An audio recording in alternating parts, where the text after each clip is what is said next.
Silence is a strange phenomenon. It can be peace, or it can be the heaviness of absence. For the small town of São João do Ceará, in the south of Brazil, silence was a burden, an absence. The year was 1979, June, a festive day, the feast of Corpus Christi, a day that should have been light and joy, but it turned into darkness and despair.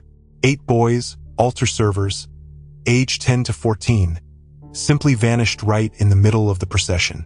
There was no explanation, no answer, only emptiness that echoed for decades, a whisper that never faded. São João do Ceará, 1979.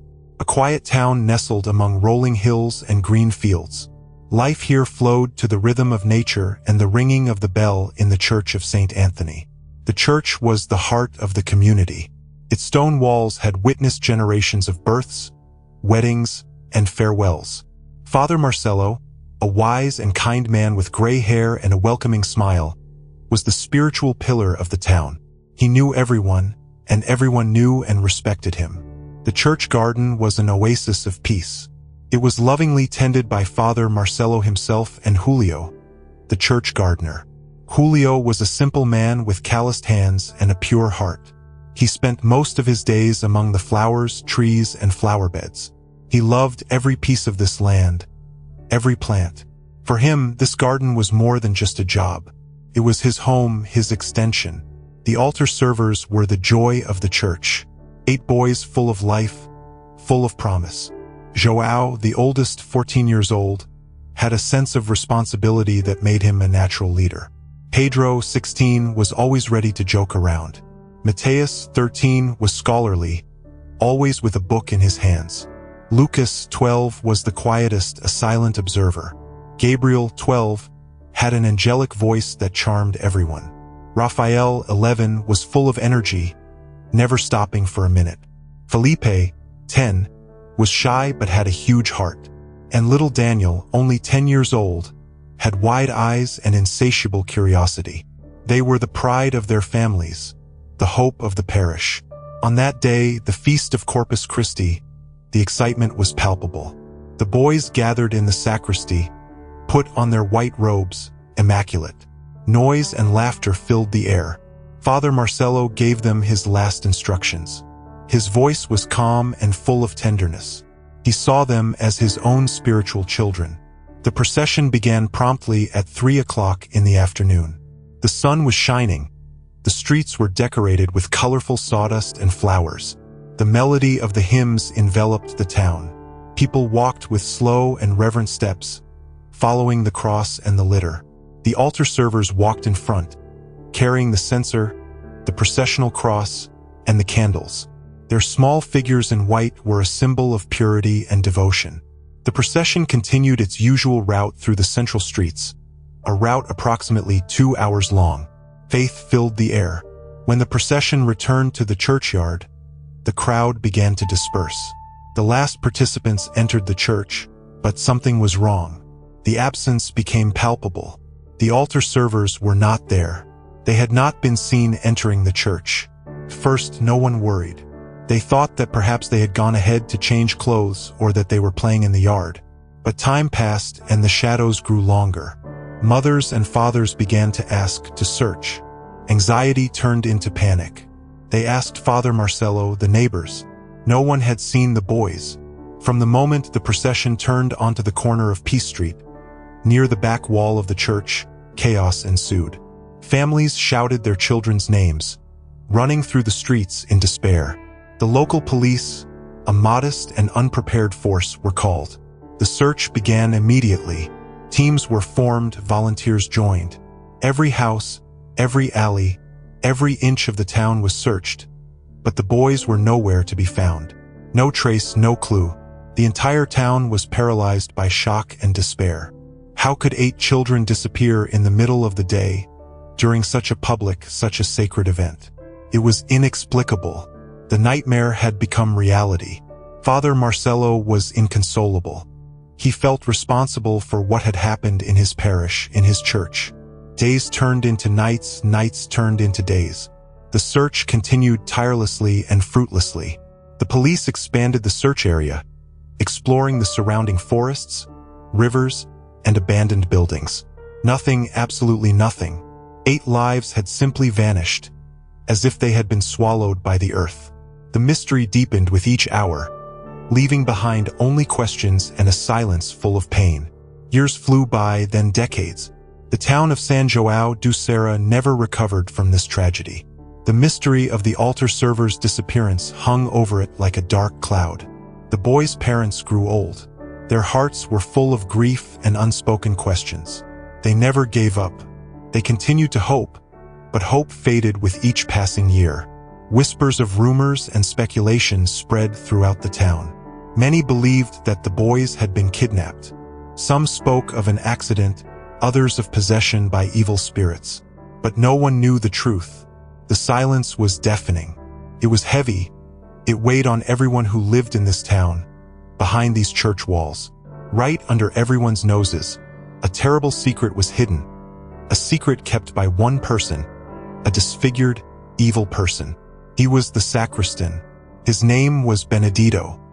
He was short, thin, with a pale face and always downcast eyes. He was inconspicuous. He had served in the church for many years. He was quiet, polite. No one could imagine what was hidden behind his humble appearance. Benedito was not just a sacristan. He was a self-taught engineer with amazing knowledge of construction, of mechanics. In his youth, he had worked on several construction projects in the state capital. He studied blueprints, learned from engineers. His mind was quick, but twisted and perverted. He was a pedophile. This was his dark side, his terrible secret. Before the boys disappeared, he had begun his terrible project under the church garden. Slowly, methodically, he expanded the old cistern for collecting rainwater, turning it into an underground labyrinth, his secret paradise. He equipped it with ventilation, with electricity, with soundproofing. He dug tunnels, built rooms, used his knowledge to create a self-sufficient and airtight system. He worked at night, quietly. No one heard, no one knew. He hid the tools and the excavated earth in remote parts of the garden, under piles of leaves and garbage. He had been planning this for a long time, choosing the boys, watching them. Their innocence, their faith were bait for him. He was waiting for the right moment. The day of the procession was perfect. Everyone was busy, distracted. He knew the route, knew when the boys would pass by the back of the church, near the old cistern. On that day, he lured the boys one by one, under the pretext of showing them a secret passage to the holy relics. The entrance was disguised under a pile of old boards and construction debris. He promised to show them something interesting, secret. The boys were naive, curious. They trusted him. They trusted the church sacristan. Once they were downstairs, he gave them tea made from hallucinogenic plants, prepared by himself from local herbs, to keep them in submission, in a state of euphoria and confusion. He told them that they were angels in training, that this was a sacred place where they were preparing to serve God. He created his own cult underground with his own hands.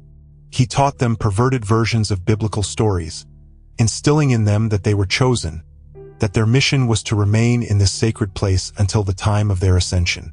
The boys lived in this dungeon, in darkness, in isolation. Their world had shrunk to the size of this underground prison. They believed his lies.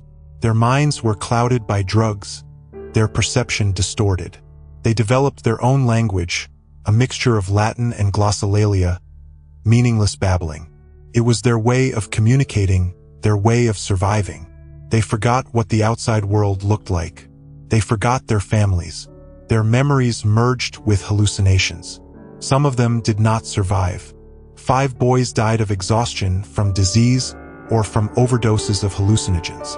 Benedito buried them there, in the underground passages, silently, secretly. No one found out, no one suspected. He kept detailed records in his diary about each day of each boy, about their training, about their progress, and about their ascension. Sacristan Benedito died in 1995 from a heart attack in his bed. He took his secret to the grave, or so it seemed. But he left behind his diabolical system. He installed a sound system powered by batteries and solar panels that played Gregorian chants 24 hours a day, non-stop, to keep the angels in sacred ecstasy. The music was only audible inside the tunnel very quietly, so quietly that no one could hear it from outside, no one. He also provided a rainwater collection system and food reserves in the form of canned and dry goods so that his angels could survive for many years. The 3 surviving boys, now adult men, remained in this hell in ignorance, in their imaginary world. They continued to live in darkness to the sound of Gregorian chants, believing that they were angels waiting for their calling. It was a horror buried alive. Their existence was continuous suffering, hidden from the world. 36 years had passed since the disappearance of the boys, 36 years of silence. The town lived its life, but the pain never went away. Father Marcello, an old man nearly 100 years old, was in declining health with each passing day. He died in 2015, peacefully in his sleep, but his death opened a new chapter in this old tragedy. His last words were a whisper, "The boys, find the boys." His words were a mystery to those around him, but for those who knew him, it was a reminder of his lifelong search for answers. A young Father Ricardo became the new priest. He was full of enthusiasm and wanted to bring new life and energy to the church. He decided to plant a tree in memory of Father Marcello in the church garden. It was to be a symbol of new hope, new life, a memory of the past, and a look to the future. Julio, the old gardener, was hired for this job. He was already very elderly. He was 80 years old. His hands trembled with age and arthritis, but he knew the garden better than anyone. He felt it, its roots, its secrets. He chose a place near the old cistern, a place where he thought the tree would grow best. He felt that this was the right place for such a monument. Julio began to dig. The ground was hard, compacted. The roots of the trees had interfered for years. He worked slowly but steadily. Every stroke of the shovel was measured. He felt that this was not just planting a tree. It was something more. The shovel struck something hard.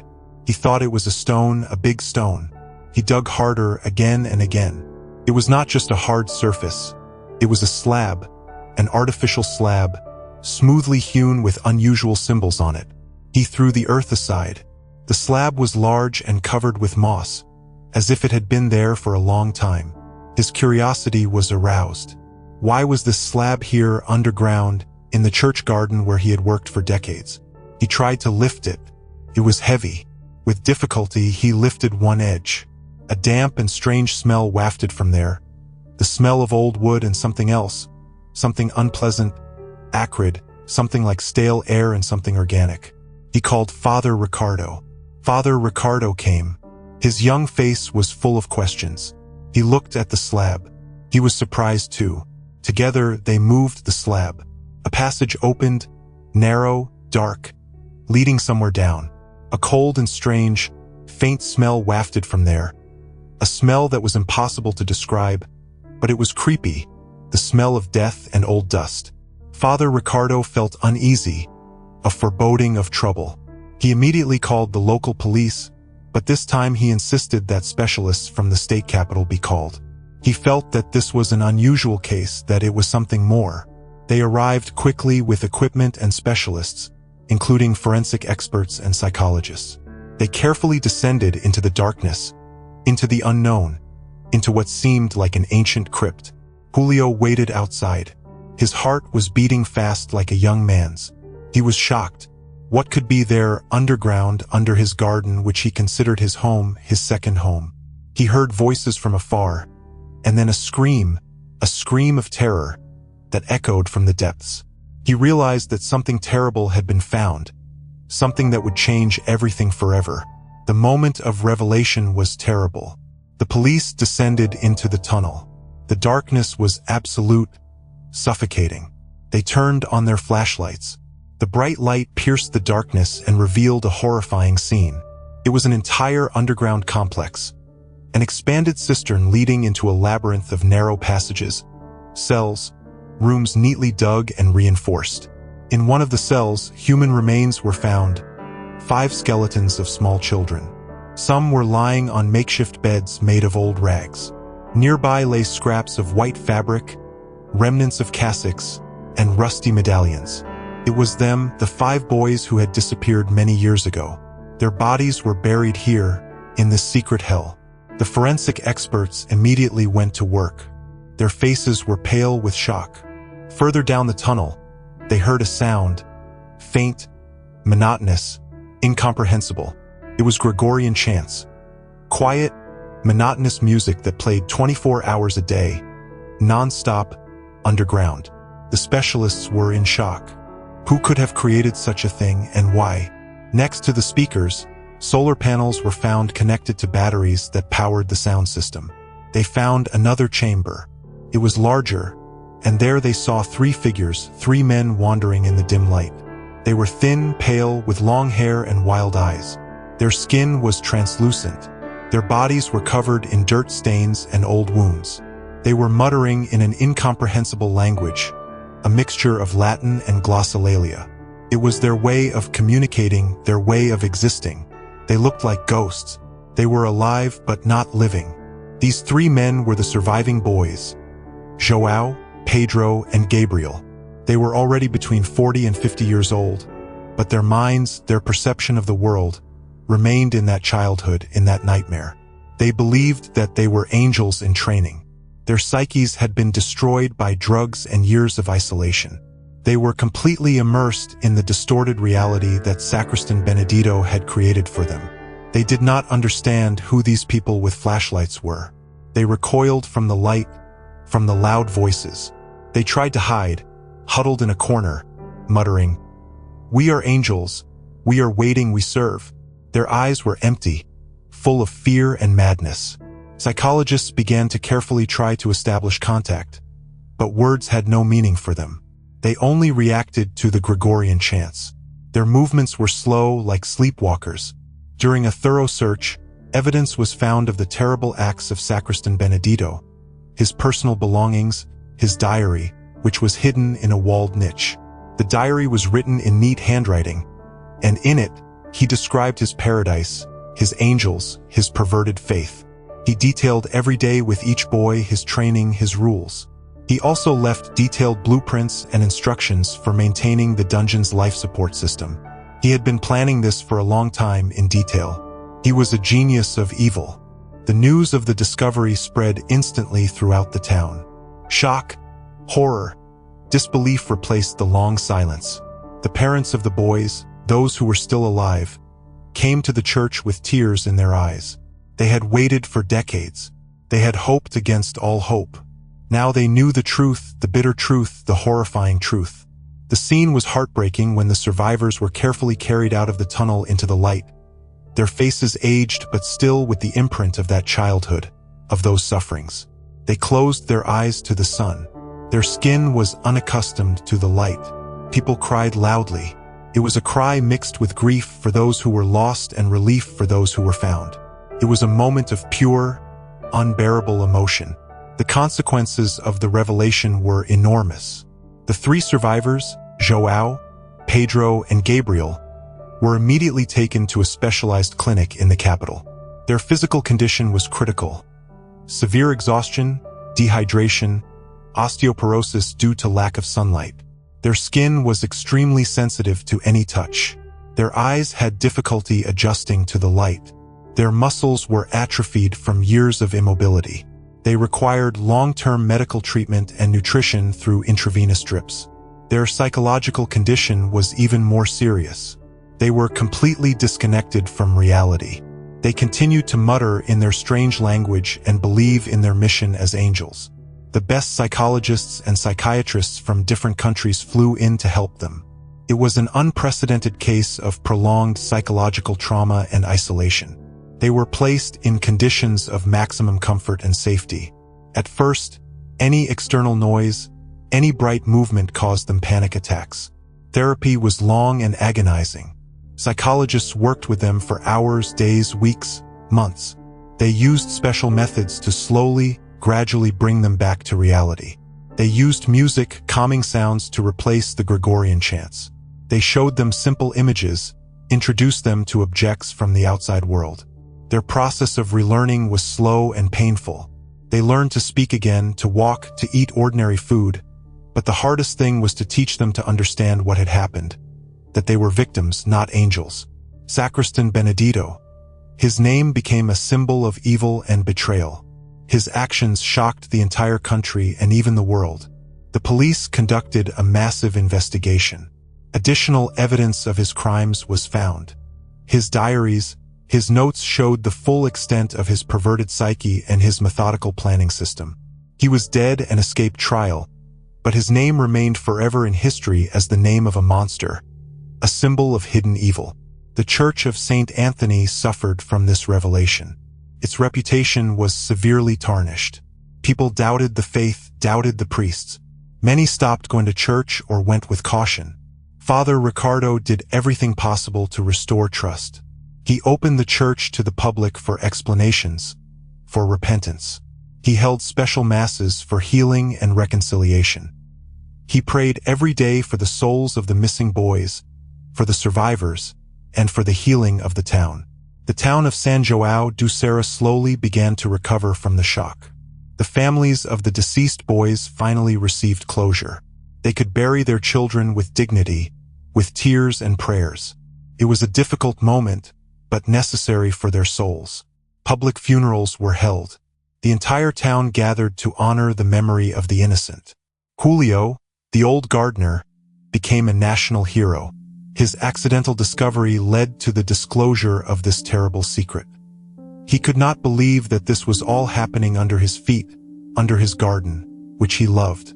He continued to work in the garden, but now with a different feeling, with a feeling of heaviness and awareness. His hands dug with a new meaning. The government allocated funds to help the survivors and their families. Foundations were created to support psychological assistance and rehabilitation. People from all over the country sent words of support and donations. The story of these boys became a reminder of the fragility of childhood innocence and of the power of human resilience. Life after the revelation was never the same for everyone who was affected. The three survivors, João, Pedro, and Gabriel, slowly, step by step, learned to live in a world they did not know. They had to learn, to remember again, to discover simple things that most people take for granted, such as the sound of rain or the taste of fruit. Their speech gradually became clearer. Their consciousness slowly returned to reality, but the trauma was deep. They remained forever marked by the nightmare they had experienced. Their belief in angels, in a sacred place, was replaced by the bitter truth of cruelty and deception. They went through regressions, dreams, and nightmares, but with each day they became stronger. A memorial chapel was built on the site of the old cistern and tunnel in memory of the 8 altar servers, so that no one would ever forget this tragedy, so that their story would serve as a reminder of hidden evil and of the resilience of the human spirit. It was a place for reflection, for prayer, and for hope for healing. Sacristan Benedito. His name was erased from the history of the church. Others took his place, but his shadow remained forever over this place, over this town. His story is a warning about how evil can take the most harmless form. This story became a silent lesson about how evil can hide beneath the most ordinary surface, about how important it is not to turn a blind eye to suspicious things, to what seems wrong. It was also a reminder of the resilience of the human spirit, of the power to find light even in the deepest darkness. 36 years of silence, 36 years of nightmare that ended thanks to an old gardener and his shovel. It was a bitter revelation, but it brought some relief and hope that such horrors would never happen again. The bells of the Church of St. Anthony now rang with a different intonation, with a tinge of sadness and remembrance, but also with a tinge of hope for redemption, for light after darkness, and for the eternal memory of those who were lost and those who returned from the very heart of hell.